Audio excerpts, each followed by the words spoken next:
One of the fascinating things I think about regenerative farming is that it's all about failure. It's all about telling people what you did wrong rather than what you did right, so that they don't have to make the same mistake. Mm-hmm. There's a really interesting question. Why isn't the transition happening faster? And I think finance is the biggest barrier to change. Everything is connected. You can't make a decision in isolation and not expect there to be a ripple. You just might not know what it is yet. I quite like this metaphor as like regenerative farming as a book. I'm interested in the next chapter.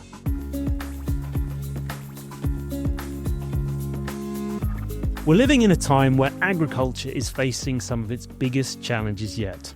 Climate change, soil degradation, biodiversity loss, and economic pressures are pushing farmers and the land and ecosystems that they care for to the brink. But within this crisis lies the potential for revolution, one that regenerative agriculture is leading. But here's the thing. The path to success in regenerative farming isn't a smooth one. In fact, it's full of setbacks, failed experiments, and really tough lessons. And that's why in today's episode, we're taking a closer look at the role of failure in transforming approaches to farming, how mistakes and missteps have driven some of the most innovative breakthroughs in agriculture. Hi everyone, I'm Matt Easton and welcome to the Food Fight podcast from EIT Food, exploring the greatest challenges in our food system and the innovators dedicated to solving them. To talk us through this regenerative rollercoaster, I'm joined by Sarah Langford, a barrister turned farmer, author and regenerative farming advocate. After transitioning from law in the city to managing her family's rural Suffolk farm, she's become a leading voice of sustainable agriculture. And her best-selling books, including Rooted, explore the challenges of modern farming and highlight the importance of regenerative practices in addressing environmental and economic issues. Sarah, welcome to the show. Thank you very much. Lovely to have you here. And making his second appearance on the Food Fight is Patrick Holden, CBE, a pioneering organic dairy farmer and co-founder of the Sustainable Food Trust. With over 40 years of experience, he's been a leading advocate for ecological farming, prioritising environmental health, animal welfare and sustainable food systems. His work in farming, advocacy and global change has made him one of the most respected voices in regenerative agriculture. Great to have you on the show again, Patrick. Well, thank you very much for inviting me. Great to have you both. So, Patrick, we had you on the show, I think we were saying back in 2022, and I think we spoke about the definition of regenerative, which everybody seems to want to know about. Obviously, since then, a lot has happened and that has changed a lot. So I just wanted to get both of your takes. What does regenerative farming mean to you? So, Sarah, maybe I can start with you first. I think you can make this as complicated or as simple as the time allows. I've got a friend called George Young who is a farmer in Essex, and I think he came up for me with the really sort of essence of the short answer, which is that you're putting back in more than you're taking out. Ultimately, at the end of your rotation, whether that's 4 years or 7 years or whatever, when you've measured everything, water holding capacity, soil life above and below ground, you've got much more of it than when you started, but you're still farming it. You're still getting food off it. Love it. That's probably the simplest, shortest answer I've ever heard. Patrick, can you beat that? Not really. It doesn't surprise me that Sarah won on this one. After all, she's got a razor-sharp mind and she's very articulate. I think there are supposed to be out there somewhere 5 principles, which I couldn't recite, of regenerative farming. But one of them I know is don't disturb the soil. But controversially, I think that there are occasions and places where ploughing is appropriate, as long as you farm in a biological way. But I guess it's farming in harmony with nature. It's practicing the law of return, and it's building natural and social capital at the end of your rotation, as Sarah says, however long that is. And we're at the end of hopefully a period of extractive farming, and regenerative farming is rather a good term because it does what it says on the tin. It regenerates what we've lost, hopefully. But of course, we need to establish that by measurement. Lovely. Thank you both. As I say, just wanted to ask the question, but it's super interesting every time I ask people. Okay, so I have a thought provoker just to kind of really kick us off. So if you could go back in time, what advice would you give your younger selves starting out in regenerative agriculture? So if there was one thing that you could say to your younger self before you embarked on this journey, what would it be? Patrick? Well, when we came here, I was a member of a Back to the Land commune, and we really did have a PhD in naivety. We didn't know what we were doing. We bought the farm on an impulse. We just thought, let's do it. And in a certain way, I would say to my younger self, of course, you should have learned by studying for years, maybe gone to an agricultural college or something like that. We didn't do that. I learned farming by doing. Mm-hmm. And in some ways, I think I don't regret that. So I think I'd say do it again. And maybe I could give the advice to a person who's now 22, as I was when we arrived here. And I'd say, just do it, because you'll learn from your mistakes, which is great. And when you're young, you have this attitude that anything's possible. Mm. And I think fear is what stops us doing a lot of the things that we'd like to do but never do. And when you're young, somehow that doesn't apply for a short period. Mm. So give it a go. So you would double down on your PhD in naivety, which I love, by the way. Thank you, Patrick. Sarah, what about you? What would you tell your younger self? I think probably two pieces of advice which I wish I could have given my incredibly naive and possibly slightly arrogant self, that I could just like flip from one completely different life into another. One is that some of the things that you perceived as your weaknesses would turn out to be your strengths, like being the only woman in a farmyard at an arable field, not having a particular fetish for farm machinery, like the other men that I was standing with. And also, whilst I come from a farming family, and so, I don't know, large animals didn't scare me, or dead things didn't scare me, I had been living in the city for a very long time. Mm-hmm. But coming from outside something can be a huge strength, because it makes you ask the question, why? You already look like you don't know anything. You already don't know anything. So you lose no face by saying, but why do you do it like that? Mm-hmm. And I think also that I wish I'd understood that it would change the way that I saw everything, because it changed. You have to change the way that you look at your fields when you're farming regeneratively, because one of the principles, the 5 principles, is diversity, keeping the ground covered, not turning the soil, integrating animals, and so on. And so we are so used to looking at a farm and thinking that's a good farm, and that could be a very neatly trimmed hedge and a monoculture wheat field that all stands at the same height, and no animals anywhere near an arable field, but instead dotted around a very big pasture field. That is the opposite in regenerative farming. Mm-hmm. You've got sheep in an arable system. I've brought back sheep into the arable system as a tool. When you look at an regenerative field, you will see a variety of plants. Some of them are called weeds. They're still quite helpful in some respects, because they tell you what's going on underneath the ground. And you will grow a diversity of plants, whether that's something like oats and beans together or different varieties of wheat together, whatever it is. But when you start to change the way you look, train yourself to change the way you look at that, you find that it goes into other areas of your life, where you look at diversity being the sort of secret weapon of all strength, whether that's on boardrooms, in cities, social groups, whatever it might be. So the way that you look at sort of failure and success changes, and the way that the principles that you apply, the most obvious one, which of course Patrick has been talking about for years, which is that everything is connected. You can't make a decision in isolation and not expect there to be a ripple. You just might not know what it is yet. Mm-hmm. So the idea of a silver bullet has never really existed, because there will be a consequence, even if it's accidental. So I think that was a really unexpected lesson, that these principles about farming could actually completely alter how you saw all other parts of life. Wow. I hadn't realized that it was, kind of all consuming like that, but it's amazing that it is. And Sarah, you've already started talking about your story, which I love. So you've gone from being a barrister to a regenerative farmer. And you write about your story in your book, Rooted: Stories of Life, Land and a Farming Revolution, which is really hailed as being like the go-to book in the space. So anyone who wants to read it, there please. are other books. I'm sure there are, but this one is definitely the best. Why did you feel the need to go from your successful law career into farming, and was that transition the thing that inspired the book?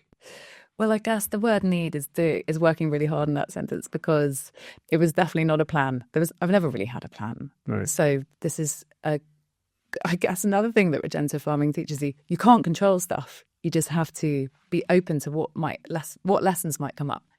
So I was a criminal and family barrister. So I did live in London, but I travelled all over the country going to courts that I imagine no one listening will have ever visited, to represent people who've done very bad things or were accused of doing very bad things. And then I had 2 children, which is not a sensible move if you've got to be in court every day. But while I was doing that, I got a book deal to write my first book, which is called In Your Defence, which is a sort of hybrid of a memoir and a narrative non-fiction account of the stories of the people I represented. Mm-hmm. Whilst I was writing that, my husband lost his job. We had just bought our first house that either of us had owned in London, but we couldn't live in it because no one else wanted to buy it because it was so badly in such bad nick. And so we thought, well, there's no point staying here paying that. Let's get out of here. And so we moved to Suffolk, where we had been going back and forward for years anyway, because that's where he grew up.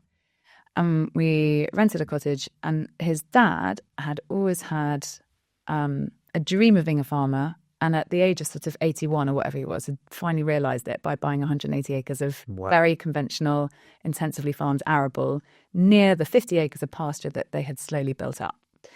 And so being unemployed and naive and, possibly a bit arrogant about it, we were like, oh, we'll do it. How hard can it be? And had no idea of the kind of consequences of that decision. Neither did my literary agent, who, after my first book, which did quite well, and she was convinced that this was going to be a path for me to write a very lucrative series of crime fiction novels, really? Because that would be an obvious thing for a criminal barrister to do. Mm-hmm. I had to turn around to her and go, I'm completely obsessed by this. It's all life is there. It's going to be the thing that everyone, whether they're in the city, whether they're in health, whether they're in sustainability, everyone is going to be looking at this. I can feel it. But this was back in, I guess, 2018, when even the word regenerative was really niche. No one was talking about it, let alone Nestle and PepsiCo. And she initially just held her arms up in a massive cross and said, absolutely no way. What are you doing? Farming is so boring. No one will read that. And so I eventually kind of wore her down on the basis that this, at its heart, is about people.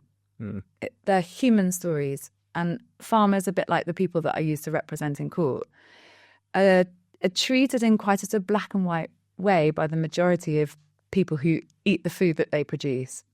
And every sort of third Guardian article I read in the city told me that farmers were responsible for the majority of ecological catastrophe. And what I did know, because my uncle was still is, an incredibly vocal farmer. He had a column in Farmers Weekly, which is like the Bible for all arable farmers particularly, where he just talked about how fed up he was of carrying all the risk of what they were producing, food being a commodity, and getting paintballs by people who lived in the city for what he had been asked to do. So I sort of saw it a little bit like a follow-on from my old job. This was, in a way, the sort of defence case, which was not that they hadn't done it, but it was the context in which those decisions were made and where we're going now, and the stories of the people who taught me how to farm, but were also reached that wall. They were like, they either cannot carry on doing it like this because they just cannot afford to,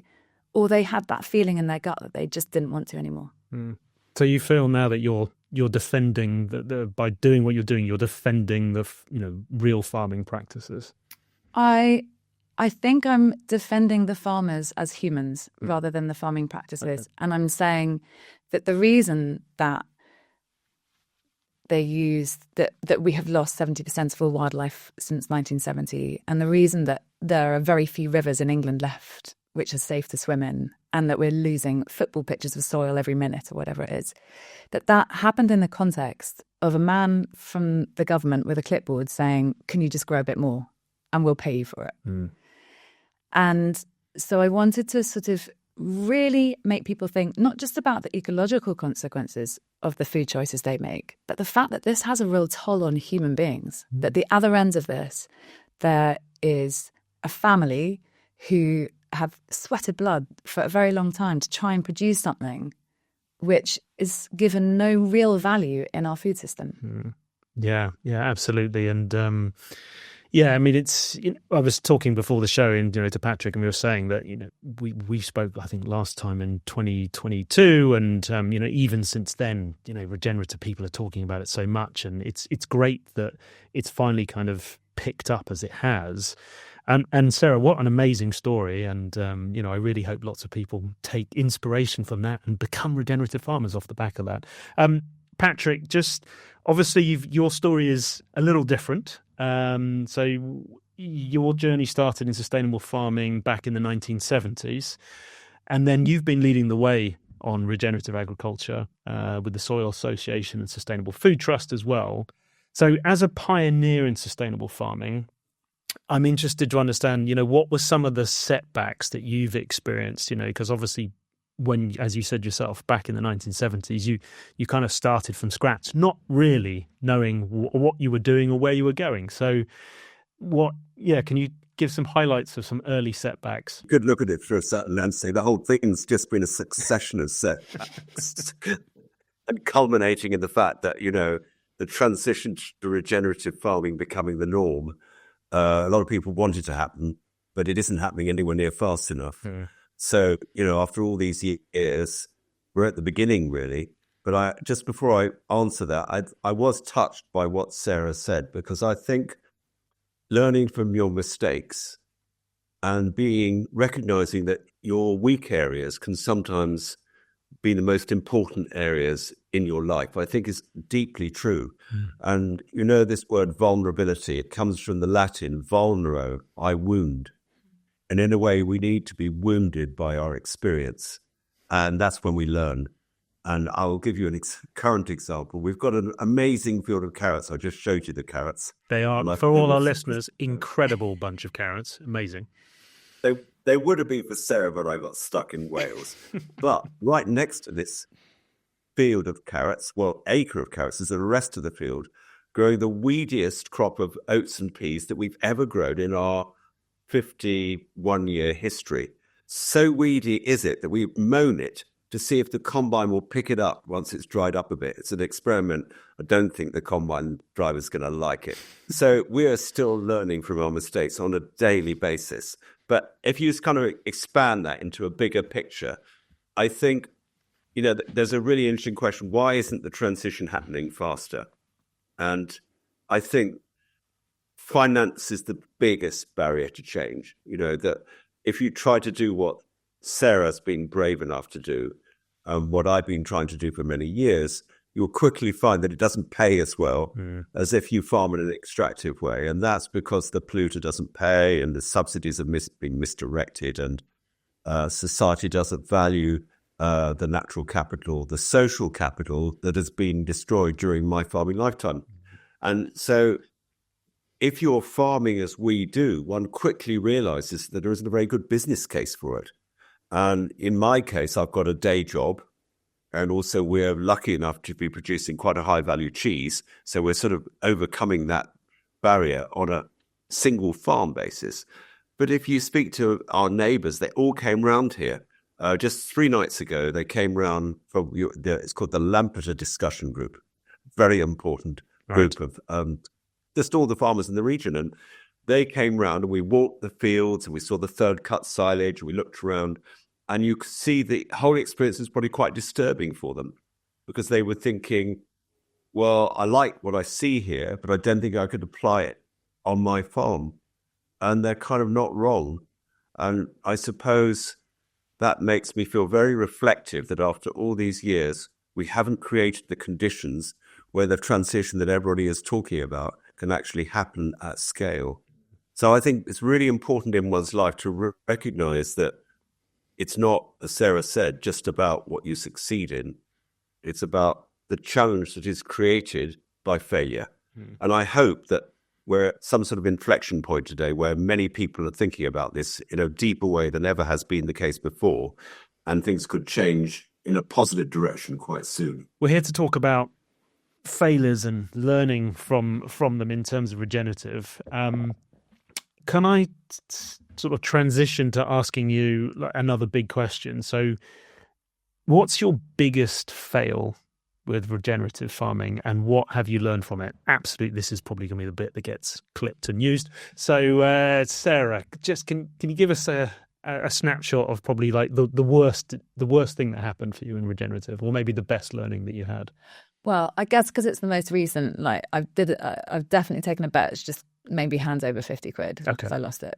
So I have a contractor called Richard who I write about in Rooted. And one of the principles of regenerative is to keep the land covered as much as possible. But when you are not relying on glyphosate to kill your winter cover crop or weeds, then you have to turn the soil. You have to find a way to create a tilth into which you plant. And there are plenty of people who are trying to do experiments with what we would call living mulches, where you sow directly into them. We've done that. Disaster. Like crimson clover right out the top. It's very interesting in loads of other ways, but not an ideal scenario for growing wheat.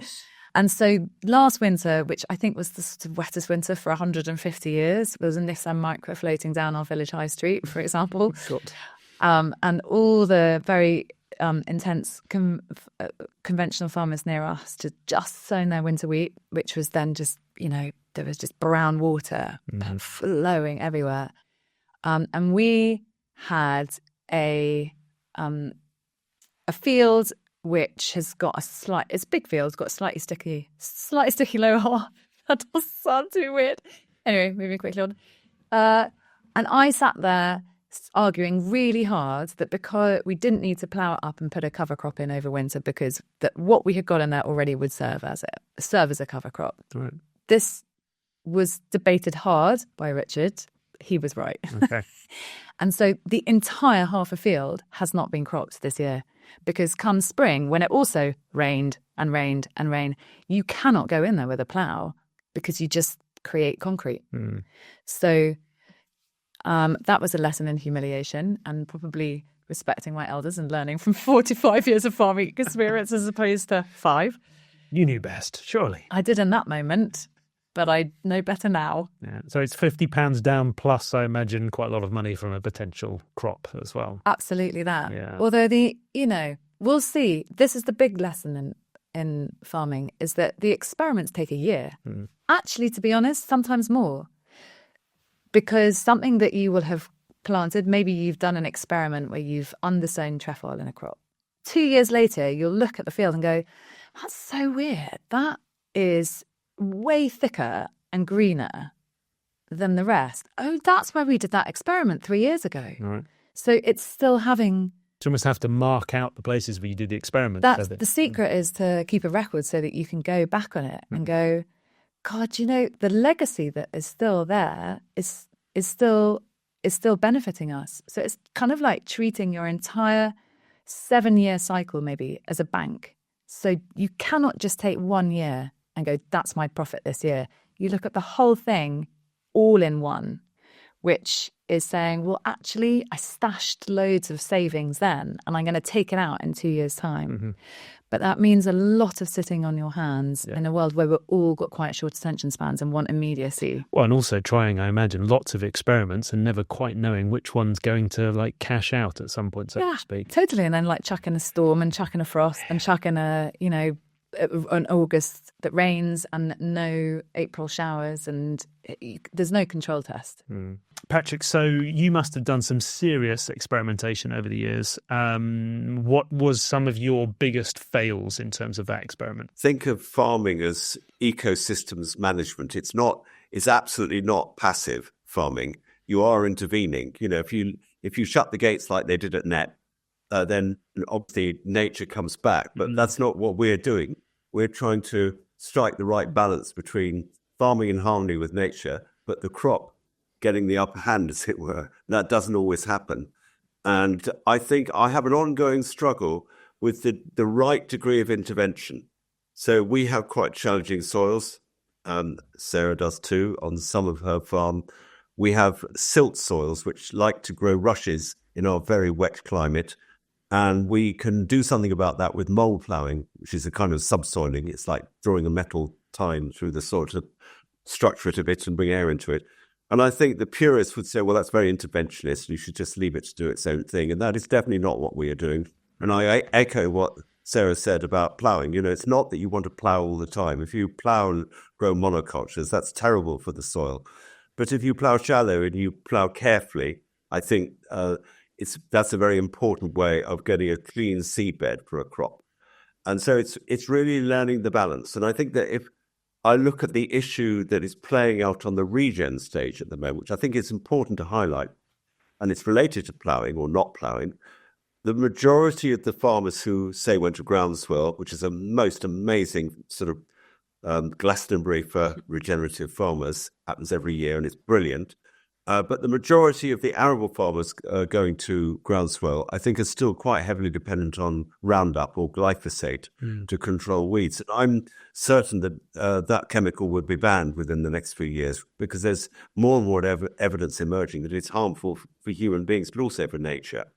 And so really designing a system which is truly biologically rooted and not reliant on occasional chemical intervention, I think is a challenge for all of us. And it remains our challenge even after 50 years, as I've demonstrated with our field, which is called Welsh Blackfield.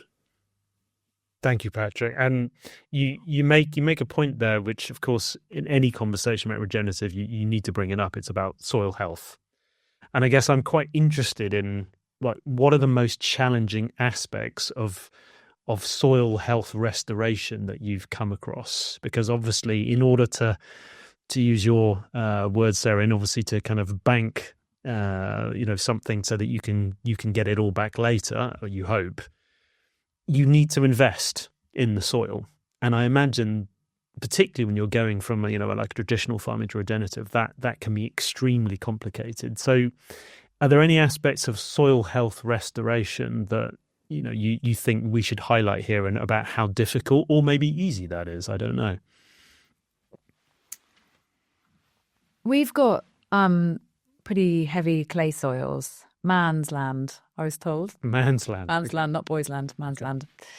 And they are hard. I mean, they're great to grow crops in some respect because they hold onto water, but you can mess them up really easily by getting machinery on them at the wrong time and compacting them. And that we have definitely done.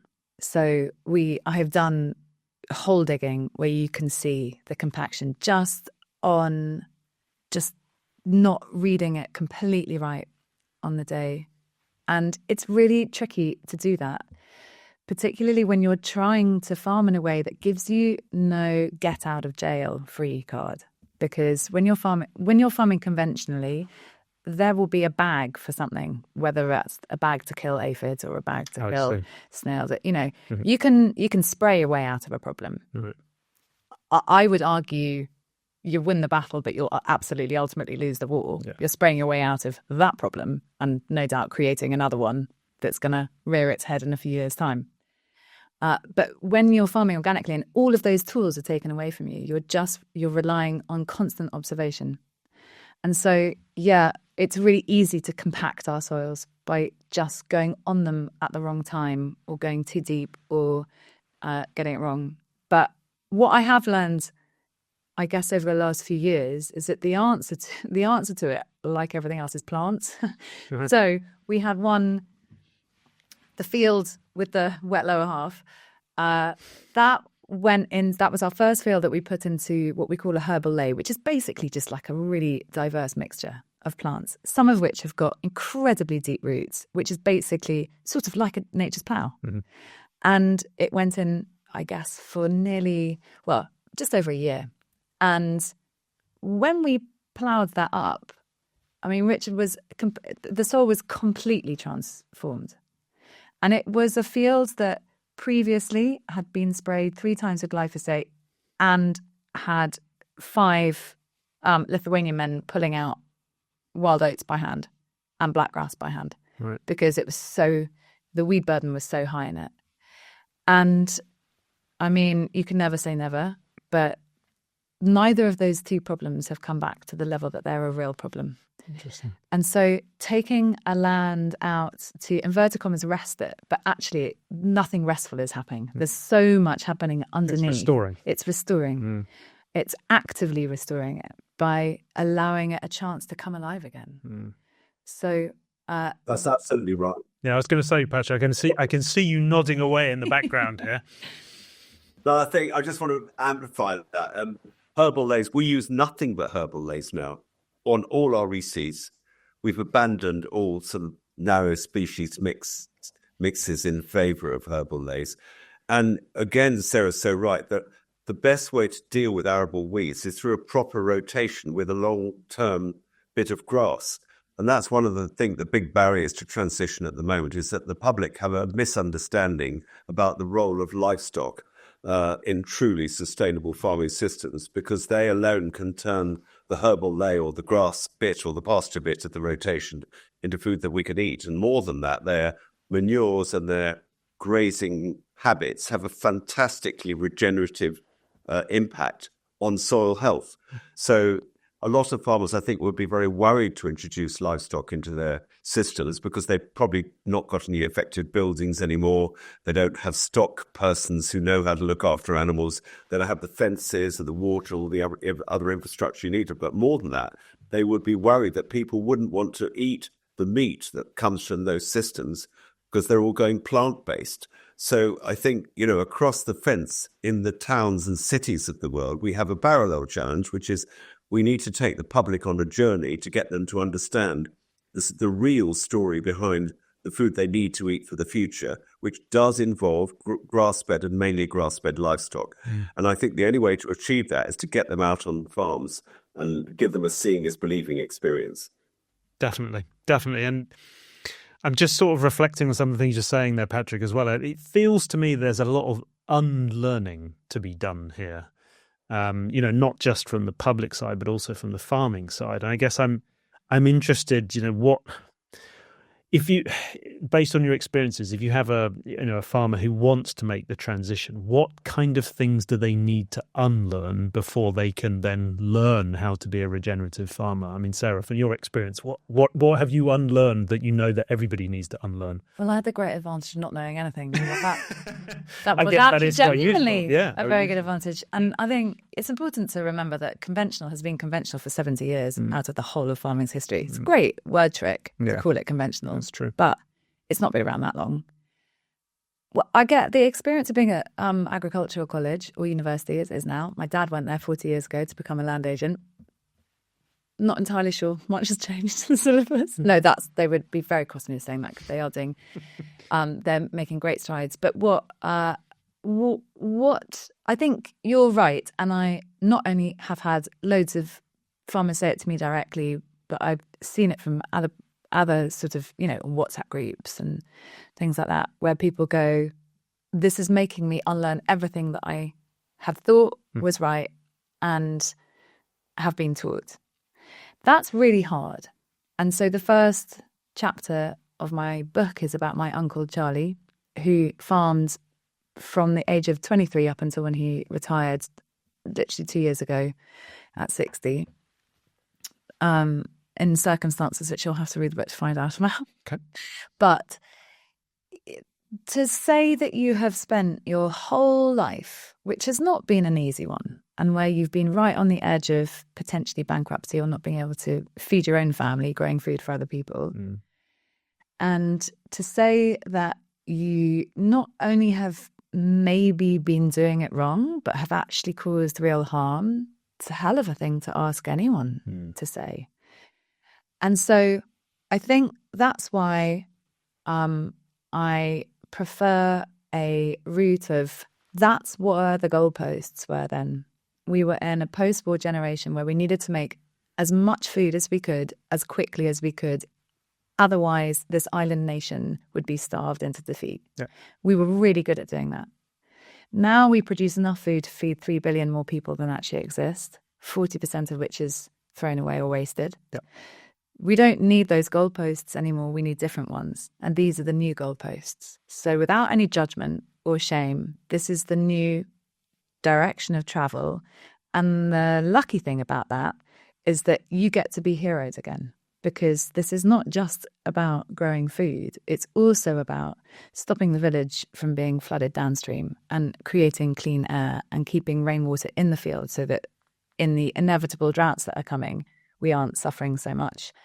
And now that you've got radical things like green prescribing rather than pills beginning to come in, to create a place where communities can reintegrate with farms as places that they are part of rather than something over the hedge that they're not allowed to go into. I love what you're saying about you get to be heroes again. I can really see how that might spin it for people so that they can understand why that transition is necessary. And Patrick, you speak to farmers and people in this space all the time.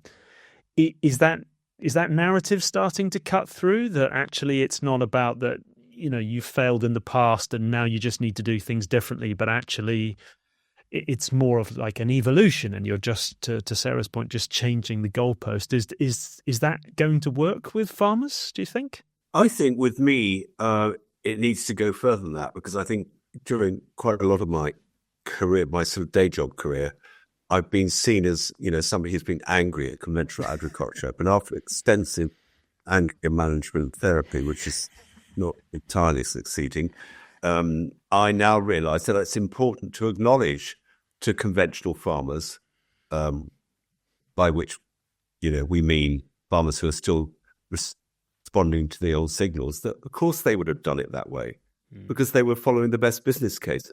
Sometimes when you say that to a farmer, you can see the relief because they're so used to feeling, on the wrong side of my angry rhetoric or whatever. If I say, look, unlike me who had privileges, you had to follow the business case and you did. And, well done for doing that. But let's see if we can work together to change the signals that we're all under.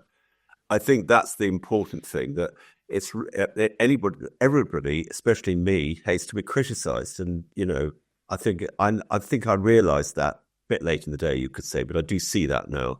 That when these farmers came around the farm the other night, I think my test for myself was not to antagonise any of them or make them leave the farm feeling, what a bastard sort of thing.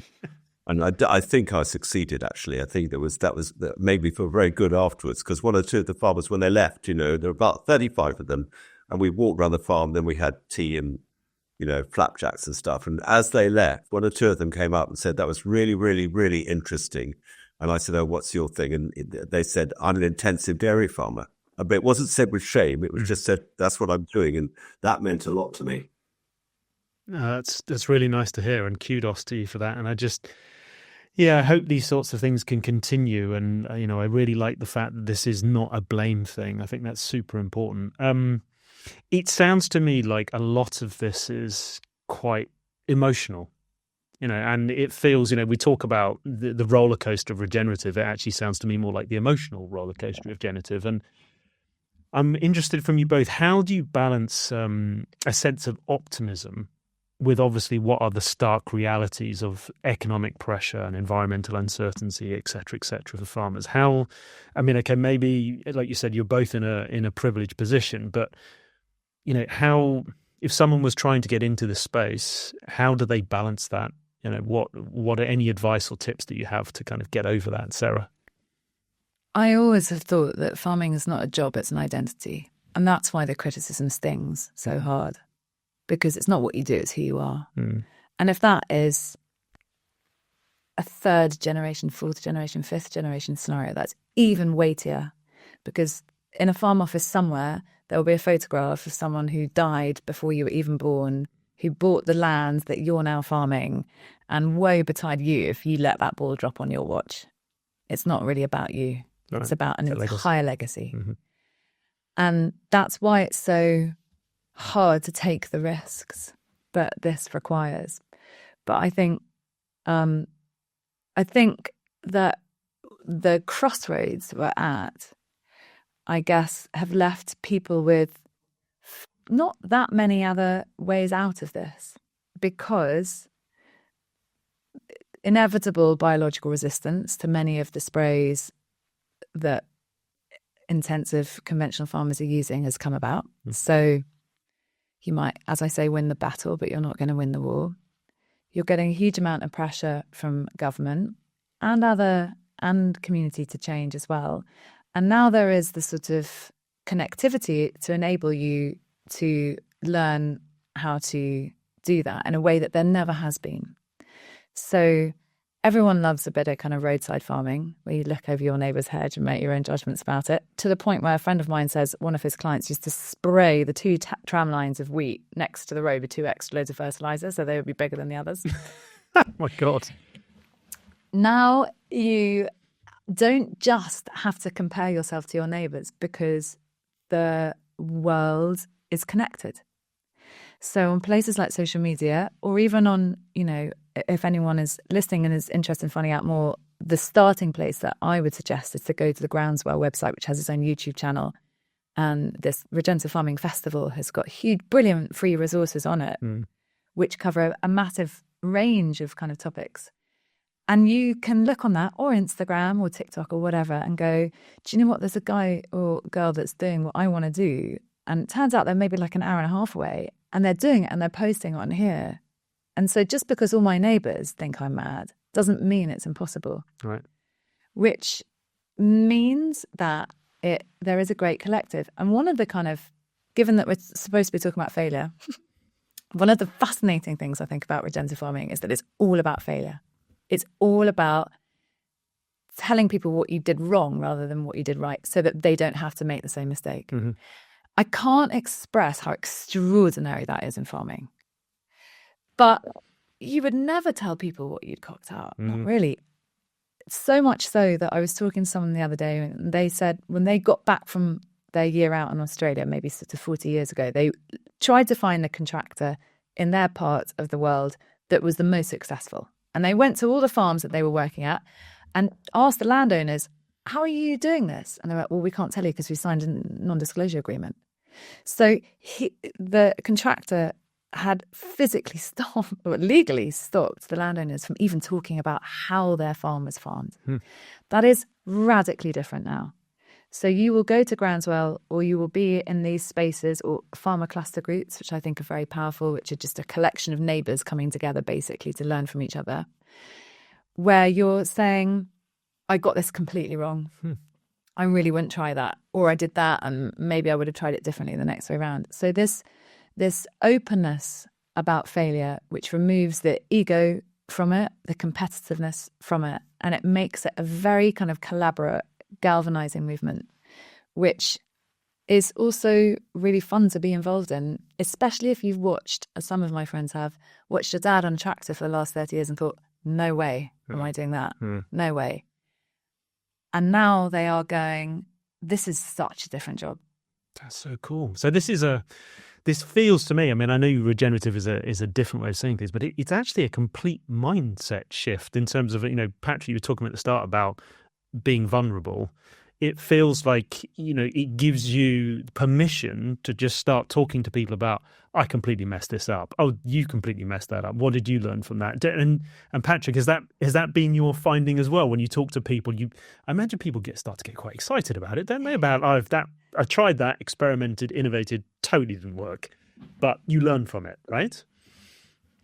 Well, I'm an old hippie, so I'm going to quote Bob Dylan. There's no success like failure. And failure is no success at all. And I think vulnerability in the face of failure is very interesting. I know Jeremy Clarkson not well, but I met him at a party the other night, as you do. And we got talking about Andy Cato's wild farm wheat failure because there wasn't enough fertility in it. And I said, you know what you ought to do? You need a rotation with at least 3 years of grass because that will sort it. And he said, I know, that's what we're going to do. And he said, a lot of people have been critical of Clarkson's farm, because they think it's all made up. And he said, it's absolutely not made up. I really don't know what I'm doing. I'm learning by my mistakes. And he said, interestingly enough, the biggest critic I have is Caleb, because he basically doesn't want me to go regen. And I thought, how great is that? Because, you know, he is an amazing communicator. And I think a lot of people have learned a lot about farming, including my own boys, actually, who've grown up on a farm, from watching his programs. And I think he's in quite a good place because he's just showing it how it is. I mean, obviously, it's a bit enhanced, but I do think the program is essentially honest. And I think a hell of a lot of farmers are in exactly Jeremy Clarkson's position. They're sort of moving in a regen direction. They're still using Roundup. They're trying to introduce a crop rotation. They're not quite sure what it should look like, but they're certainly watching him and seeing what he does and how who's going to win, you know, Jeremy versus Caleb. That's right. We're talking Clarkson's farm here for anyone listening, and it's I love that. I mean, it's been a fascinating watch, and I totally binge it every single time it comes in because it does expose the challenges, and I like his brutal honesty. He goes into it not knowing what he's doing, but let's give it a go. To your points. And also, by the way, who's the biggest influence on him? It's Lisa, of course, who grew up on an organic farm. Yeah, who is hands-on. I mean, like, incredible. It does. It does go to another point, Patrick. That whole thing about that 1 year of farming being a failure. I mean, that in itself is exactly what we've been talking about. It's a bit like if you've eaten donuts your whole life, and then someone gives you, I don't know, a quinoa salad and says, right, now you can run a marathon. Surprisingly enough, you'll struggle. And so you take one field that's been farmed incredibly intensely on the kind of stony Cotswolds brash, and like an addict, wean it off, everything cold turkey. I've never heard it referred to like that before. That's what you're doing. Right. It's completely the soil is going cold turkey. I mean, for wild farms, you are allowed to use a bit of fertilizer, a bit of artificial fertilizer, although you have to test it to make sure that the plant actually needs it first. Right. But in terms of pesticides, you're out. So any disease, insects, anything like that, you cannot use any insecticide, fungicide, herbicide. So this farm has been this soil is basically sort of growing matter. It's not soil, it's hydroponics. You've just been adding what you need to it. And it's got to be able to come alive again. And growing 1 year of wheat in it and saying, well, that's failed, it shows you really how essential it is to think of this farming system exactly as Patrick said, as a rotation, as a long sort of book rather than one chapter, where everything bleeds into each other. They're all interwoven, and you cannot experiment with this and think, I'm just going to try that, and well, that didn't work, so I'm just going to duck out now. It's completely reevaluating it, and as you said earlier, it is all down to the soil. If your soil's dead, you're not going to be able to grow anything in it that's going to thrive unless you add all the potions that it's been used to. Give it 3 years, though, especially if you put a load of grass and cows on it, and it will be a totally, totally different story because you're giving it a chance to become alive again, and then you will be able to plant something in it and watch what it's supposed to do. And you talk about, I quite like this metaphor as like regenerative farming as a book. I'm interested in the next chapter. So, I mean, Patrick, since we last spoke, lots have changed, lots of focus on regenerative. I imagine, and I'm hopeful that this is going to be the case and things are going to accelerate as we go forward. So where do you see this space going? And I guess if I could add another question, and what excites you most about where we're going next with regenerative?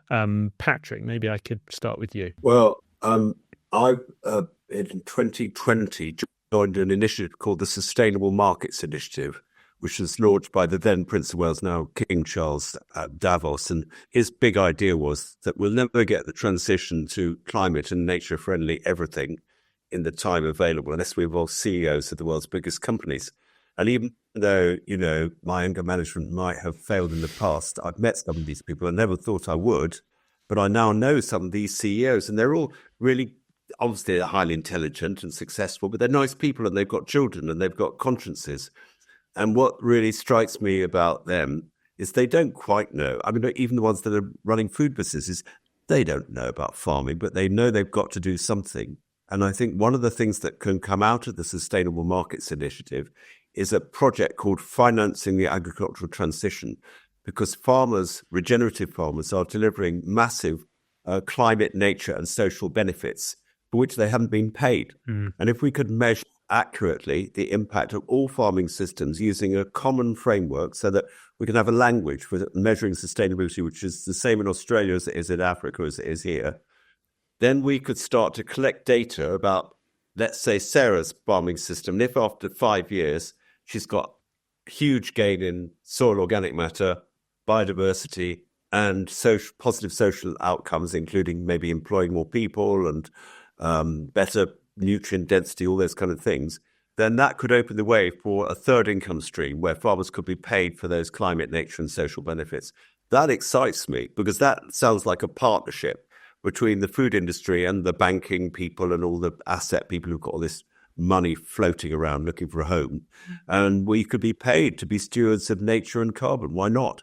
And I think that's a real exciting possibility. And then if we could somehow link that to a labelling scheme, so people could recognize regenerative farm products in the marketplace, including, by the way, organic products, because we haven't spoken much about the difference between organic and regenerative. Well, in an ideal world, I would say organic farmers are the ultimate regenerative farmers. They're not always succeeding in doing that, but that's our aspiration. So I see a space for organic farming and food in the marketplace as part of the bigger regenerative transition. And I think it's got to happen because, frankly, there's no alternative. And Sarah's already touched upon this. You know, we're losing all there is. We can't even maintain the system we've got. It's just been too extractive. So I'm taking away from that some kind of global aligned true cost accounting, a true partnership among sort of the food system players, and some form of globally agreed aligned labelling system to make sure that all of this works. Sarah, is that exciting for you? Is there other things on the horizon that are also exciting you? No, I think Patrick's kind of nailed it. I mean, this Friday, I'm giving a speech, terrifyingly, to 50 wealth fund managers about farming. Really? I don't think they ever would have it wouldn't have even crossed their radar 2 years ago. And they're interested in it because farmland might be a safe asset on their portfolio to invest in. Right. Because there is a burgeoning market in biodiversity net gain and carbon credits. It's still a bit Wild Westy, and we've been waiting for the government to kind of give us some sort of regulation framework about it, like a carbon code. But there is a growing interest in people that just would not have thought that this would be their subject. And that applies to people in the city. And I don't want, you can't give Jeremy Clarkson all the credit, but it is the most watched Amazon show. I mean, its reach is phenomenal. And I've never met anyone able to explain direct dwelling in a sentence before. So he is a master at making very nuanced, complicated subjects actually very accessible, whilst delivering himself up as the fool.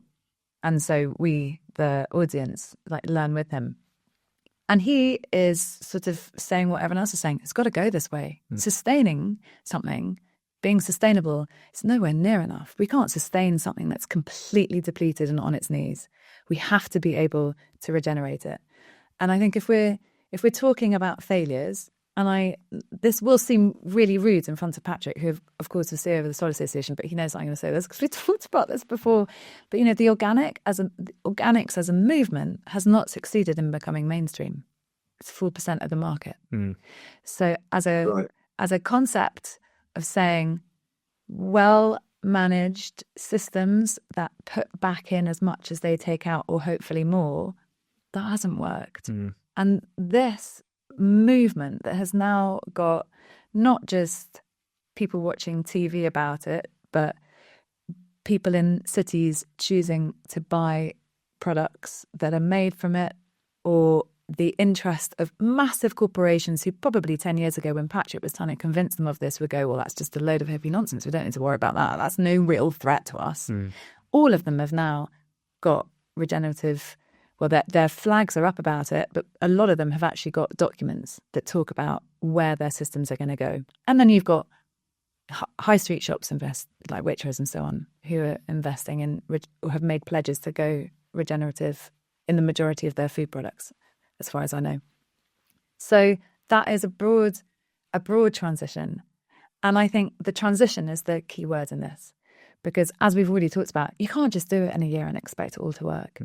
There is going to be pain before there's gain. And so that is the bit that needs to be financially supported by the government, in my view, because that public service that it's providing, clean air, clean water, nutritious food, all the rest of it, is not only quantifiable, it's also tangible, as Patrick said. When Patrick was talking about, like, I was thinking as you were going through your list about what I would be able to prove on our farm, because we have tested our soils and we have had a biodiversity survey done by the local wildlife trust. But more than that, I was grabbed by a woman in the village about 6 months ago, and she said, "You don't know me, but I know who you are."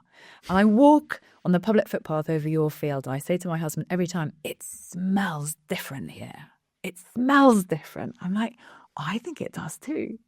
But even that in itself is a connection with someone who lives nearby, who feels like they have an investment in this, feels like it's something that they align their walk to, or whatever it might be.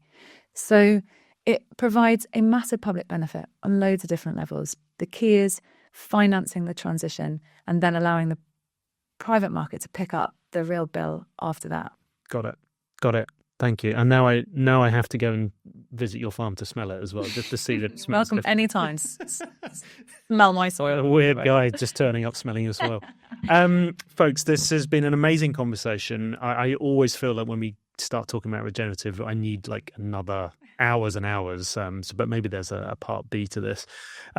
Before we wrap up, and if I could ask you to be as succinct as possible, what one final message would you have for any farmer out there considering the switch to regenerative? Patrick? I think Sarah's just touched upon it.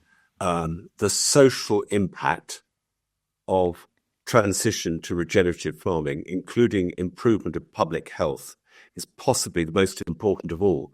So people's attitude when they walk in a field which is still farmed in harmony with nature, or the improvement in their health that I believe they would experience if they ate more nutrient-dense food. These are long-lasting cultural impacts, and I think we need to measure those as well and reward farmers with social credits. I mean, just for instance, let's get every child to visit a regenerative farm while they're at an impressionable age. If we could do that and scale it, then I think that's really subversive, because then you're planting seeds in the next generation who will be ruling the world in only 25 or so years' time. So that's why I think this is an unstoppable force for change. An unstoppable force for change. Sarah, I mean, is that enough to get more farmers to switch? And, any final message you have for those people considering it? I think I'm going to borrow the words of a farmer who's far wiser than I am, Tim Parton, who said, "If you think you can or you think you can't, you're right." This is about mindset. Okay. And the attitude with which you go into something will, in part, predetermine its outcome. And that might be just doing something for a year and then giving up because it doesn't work exactly how you imagine it. Right. But I think the have a go advice that so many people give is that you don't have to do what we did, go cold turkey and put the whole farm into organic, which is terrifying. You just do a field. Right. Just don't use insecticide. Okay. And maybe, just one fungicide and not 7. Or don't pre-desiccate your crops with herbicide before they go into the food chain. The idea of really having a go at something and then seeing if the outcome is as disastrous is less frightening if you're just doing a bit of it. Right. And what I've seen inevitably is that people do it and just fall in love with it. And then 3 years later, they do things like going, do things like 2-year-old guys that I was walking behind on a field walk the other day who were having competition about who had the most turtle doves on their farm. Really? Yeah. Or another farmer I know who calls it crikey farming because he goes, crikey, I didn't expect that to happen so quickly. Really? And I was walking our farm not that long ago with Richard, and he usually drives it and I usually make him walk it. And this bird took off like in front of us and he went, bloody hell, I haven't seen one of those in 10 years. I went, what is it? He goes, it's a snipe. And you could see him thinking, that bird is here because of what I've done differently. And so once you begin to sort of start the unfolding, it's a wave. It's a wave that means that you're lifted into places that you didn't think you would go, and it brings back the enjoyment and the fun of it. But that is, you can't sell that at the beginning. You have to sort of see it to believe it. Mm-hmm. And so go into it with an attitude that this might work and just do a bit, and I'll see you in 5 years. I love it. So go into it positively. Start small, experiment, and see where it takes you. See where it takes you. Love that. Love it. What a lovely way to finish. So I have to ask, final thing. Thank you both for everything that you've spoken about today. Where can listeners go for more information about you and all the great work that you're doing? Sarah, maybe I could just ask you to carry on. I've got a website called Sarah Langford Writes, and so that's probably where I post stuff where I'm speaking and things like that. Okay, great stuff. Thank you very much, Sarah. And Patrick? Well, go to the website of the Sustainable Food Trust and sign up for our regular newsletter. We'd love you to do that. But also, if you want to see something more about this farm, go to @Havod Cheese, our Instagram. And if you go there, you can see the carrots that we just sent off to the Carmarthenshire schools last week. Interestingly enough, harvested by 3 of my 4 boys, 2 of whom left university to come back to the farm. So that is cause for hope. Wow. Yeah, that really is. Fingers crossed. We're all going to be farmers soon. Thank you both for all of this. It's been an amazing conversation. Like I say, probably not enough, but super interesting. And I'm sure our listeners are going to love it. So thank you very much for coming in. Thank you for having us.